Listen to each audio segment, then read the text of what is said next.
The supply chain is definitely a challenge. But one thing about 11/11 is that we prepare this key moments well in advance.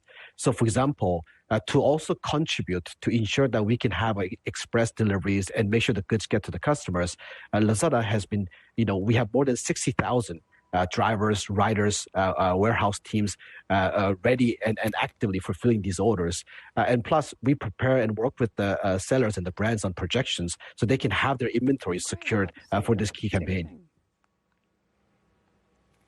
James, it's Hadley in Abu Dhabi. I mean, walk us through the sustainability aspect of all of this, because obviously we've been having conversations over the last 2 weeks regarding COP26. Where do you see the sustainability play? Yeah, and sustainability is definitely something that's in the forefront of our mind.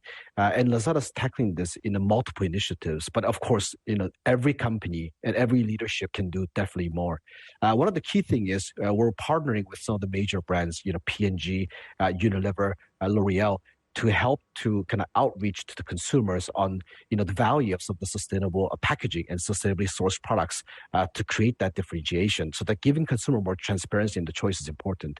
For our own network of delivery and the logistics, we also minimize a lot of the carbon footprint by letting customers know which delivery type to choose, which time slot where our drivers are already going to their condos to minimize that route. At the same time, we're using SOPs to make sure that we can reuse a lot of the boxes that we have in the warehouse and whatnot. And what about what happens after the pandemic? Is this boom in e-commerce going to continue? Well, I certainly think so. And there's few reasons why we believe that.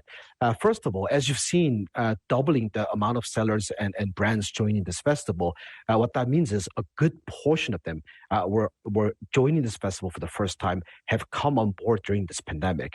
This increase in supply and increase in diversity of product is something that's there to last. And also, we've gained so many new customers trying out e-commerce for the first time.